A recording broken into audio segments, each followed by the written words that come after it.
So we have discussed about integrated rate law of the zero order and first order reaction. Now, starting from there itself, we have to find out the half lifetime of the reaction. Now, what is the meaning of half lifetime of the reaction? Half lifetime of the reaction means the time period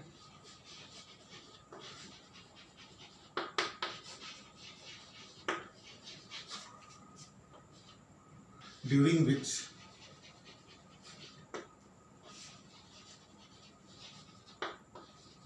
initial concentration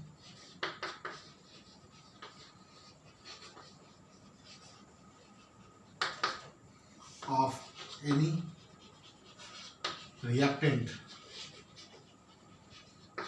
reduces to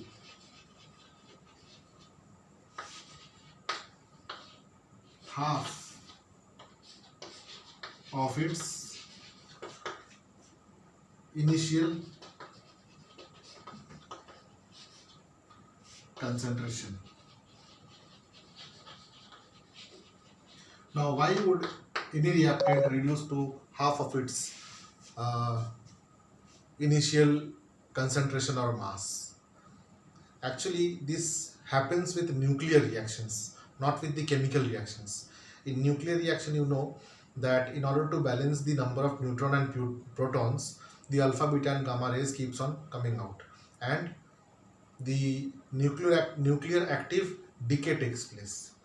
So the decay of the nuclei takes place in such a way that the mass keeps on decreasing. A time comes when the radioactive nuclei, in which the neutron by proton mass ratio is greater than 1, its mass becomes half of its initial mass. So if we understand what is its half-life time period, then we can just multiply it by 2 and we can find out its total lifetime or the age of the sample which we will be having. Or if we have any poison in our body in the form of radioactive substance due to exposure to radioactive exposure or radioactive radiations, then to find out how much of initial poisoning had taken place in our body or how much is still remaining for naturally being cured, that can also be found out. So based on this, we will solve two interesting numerical 2 in which there will be a story which will be coming up. In that story, a newborn baby will get exposed to nuclear reaction or a nuclear explosion in which instead of calcium in the body, in the calcium of the body or in the bones, strontium will get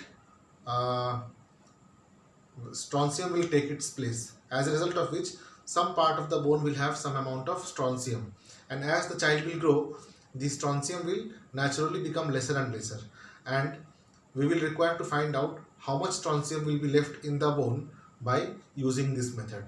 So first of all, we will see the derivation part of it. So we know that half-life time period is nothing but the time period during which the concentration or the mass of the reactant becomes half of its initial value.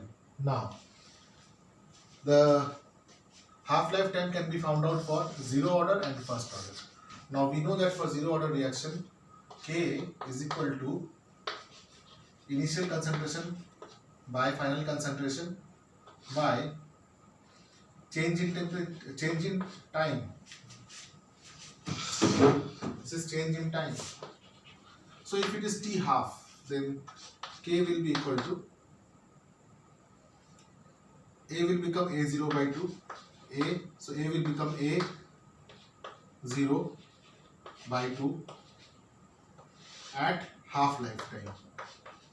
So this is for zero order reaction.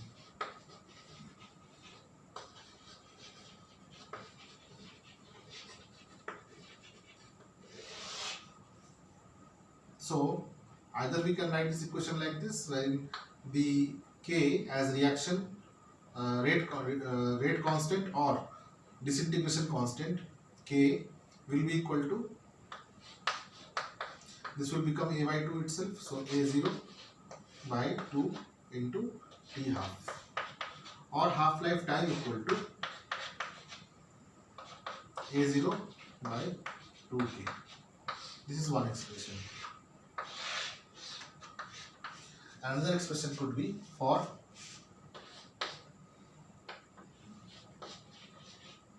first order reaction, we had seen that K is equal to 2.303 by T log A0 by A. Now at T equal to T half, K will be equal to 2.303 by, at half lifetime, this value will become half. So log A by A0 by 2. So 2 will come out, this and this will be cancelled.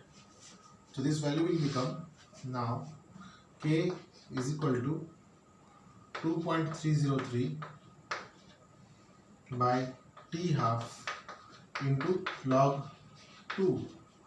Value of log 2 we all know, it is 0.3010 by T half.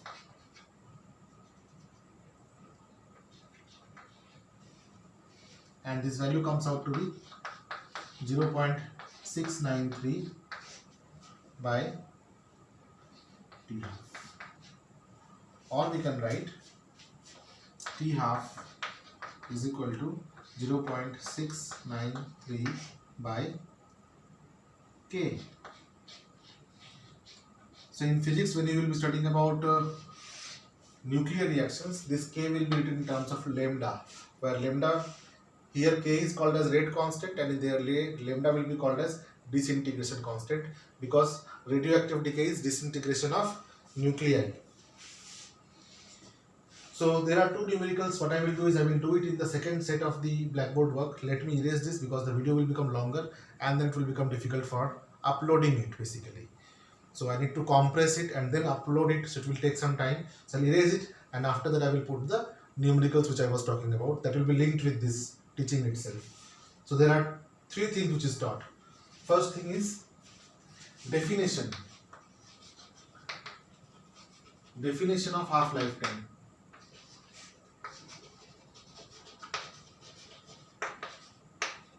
Then I have told you the application, use, to find out the lifetime of any fossil or lifetime of any radioactive material in the body as toxic substance. And then derivation we have seen. Derivation of T half for 0 and first order. So we have seen how many things? 1, 2, 3 and 4. So 4 concepts we have learned in this one Blackboard work. Alright. So practice this with me. You may see me that I am doing it smoothly, but if you don't practice, you will not be able to do it smoothly. You never know, you can be asked question like this. Define half-lifetime. Give 2 applications of half-lifetime period. Derive the expression for half-lifetime period for zero order reaction. Derive the half-lifetime period for first order reaction. In that case, you will require this practice. Since I am doing it for years, it is easy for me.